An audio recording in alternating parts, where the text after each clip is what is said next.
श्री गणेशाय नमः। श्री जानकी वल्लभो विजयते। श्रीमद् वाल्मीकि रामायण अयोध्या कांड का छठा सर्ग। सीता सहित श्री राम का नियम परायण होना, हर्ष में भरे पुरवासियों द्वारा नगर की सजावट और राजा के प्रति कृतज्ञता प्रकट करना और अयोध्यापुरी में जनपदवासी मनुष्यों की भीड़ का एकत्र होना।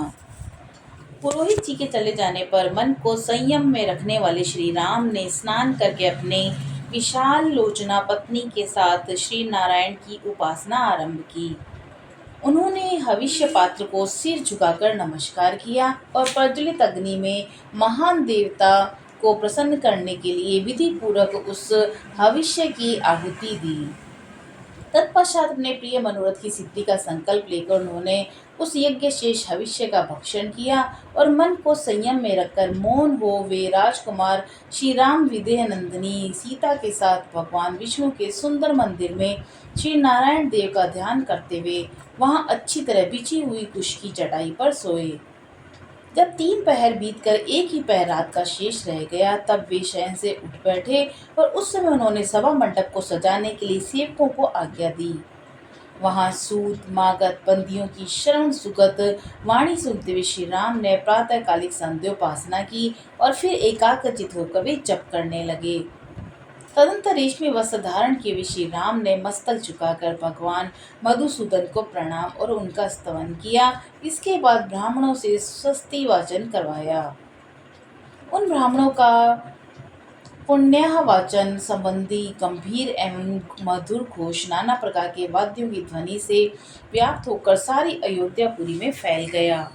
उस समय अयोध्यावासी मनुष्यों ने जब ये सुना कि श्री रामचंद्र जी ने सीता के साथ उपवास व्रत आरंभ कर दिया है तब उनको बहुत प्रसन्नता हुई। सवेरा होने पर श्री राम के राज्याभिषेक का समाचार समस्त पूर्ववासी अयोध्या नगरी को सजाने में लग गए।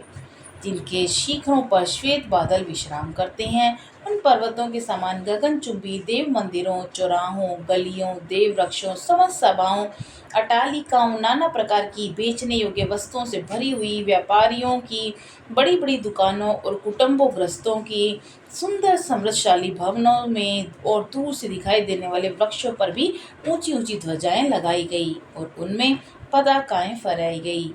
उस समय वहां की जनता सब और नटों और नर्तकों के समूह और गाने वाले गायनों की मन और कानों को सुख देने वाली वाणी सुनती थी। श्री राम के राज्याभिषेक का शुभ अवसर प्राप्त होने पर प्राय सब लोग चौराहों पर घरों में भी आपस में श्री राम के राज्याभिषेक की चर्चा करते थे।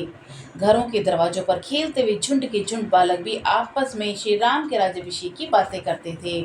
पूर्ववासियों ने श्री राम के राज्याभिषेक के समय राजमार्ग पर फूलों की भेंट चढ़ाकर वहां सब ओर धूप की सुगंध फैला दी। ऐसा करके उन्होंने राजमार्ग को बहुत सुंदर बना दिया। राज्याभिषेक होते होते रात हो जाने की आशंका से प्रकाश की व्यवस्था करने के लिए पूर्ववासियों ने सब और सड़कों के दोनों तरफ वृक्ष की भांति अनेक शाखाओं से युक्त दीप स्तंभ खड़े कर दिए।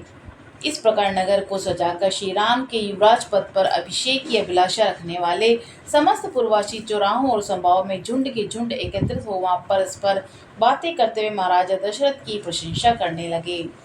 अहो इक्ष्वाकुल की आनंदित करने वाले ये राजा दशरथ बड़े महात्मा हैं जो कि अपने आप को बूढ़ा हुआ जानकर श्री राम का राज्याभिषेक करने जा रहे हैं। भगवान का हम सब लोगों पर बड़ा अनुग्रह है कि श्री रामचंद्र जी हमारे राजा होंगे और चिरकाल तक हमारी रक्षा करते रहेंगे, क्योंकि वे समस्त लोगों के निवासियों में भी जो भलाई या बुराई है उसे अच्छी तरह देख चुके हैं। श्री राम का मन कभी उद्दम नहीं होता। वे विद्वान धर्मात्मा अपने भाइयों पर स्नेह रखने वाले हैं।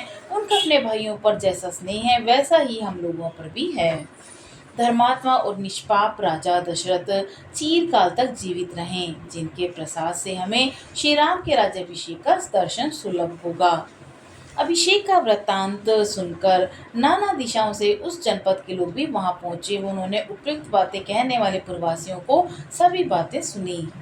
वे सब के सब श्री राम का राज्याभिषेक देखने के लिए अनेक दिशाओं से अयोध्यापुरी में आए थे। उन जनपद निवासी मनुष्यों ने श्री रामपुरी को अपनी उपस्थिति से भर दिया।